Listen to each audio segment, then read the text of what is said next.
Once upon a time, in a small village nestled between rolling hills, there lived a wealthy farmer named Jacob and his two sons, Eli and Benjamin.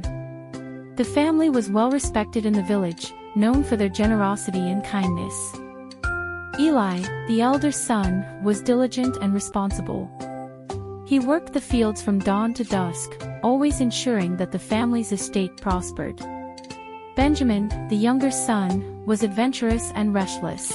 He often dreamed of exploring the world beyond the village and longed for a life of excitement and freedom.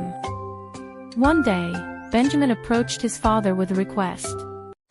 "Father, I want my share of the inheritance now," he said. Jacob was taken aback. The request was unusual, and it meant that Benjamin wanted to leave home and venture into the unknown. But Jacob, though saddened, respected his son's wish and divided his estate, giving Benjamin his portion. With a heavy heart and a promise to return, Benjamin set off for the city. He lived extravagantly, spending his wealth on lavish parties and meaningless pleasures.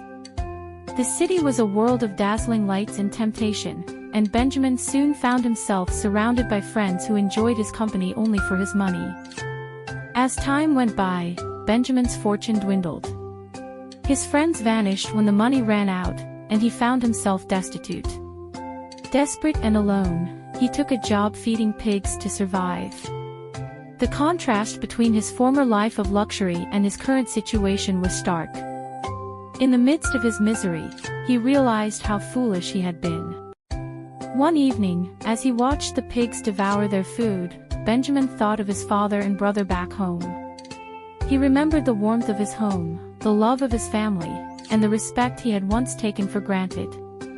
A glimmer of hope sparked within him. He resolved to return to the village, not as a son who deserved a grand welcome, but as a humble servant, asking only for forgiveness.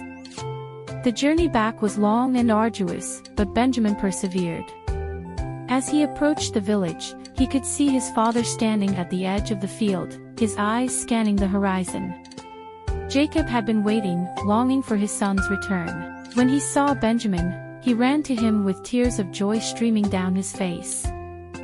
"Father, I am not worthy to be called your son," Benjamin said, falling to his knees. "I have sinned against heaven and against you." But Jacob lifted him up and embraced him warmly. "My son, you were lost but now you are found," he said. "We have much to celebrate." He ordered the servants to prepare a feast, to honor the return of Benjamin, and to show that forgiveness and redemption had indeed arrived. Eli, who had worked diligently on the farm, initially felt slighted by the grand celebration. But Jacob explained to him, "We must rejoice because your brother was lost and now he is found. Forgiveness is not just for those who are perfect, but for those who seek it." Eli, moved by his father's words, joined the celebration. The family's joy was restored, and Benjamin's return marked a new chapter in their lives. He worked hard to make amends, and slowly, trust was rebuilt. In the end, the village learned a powerful lesson from Jacob and his sons, that forgiveness and redemption are always possible, no matter how far one may stray.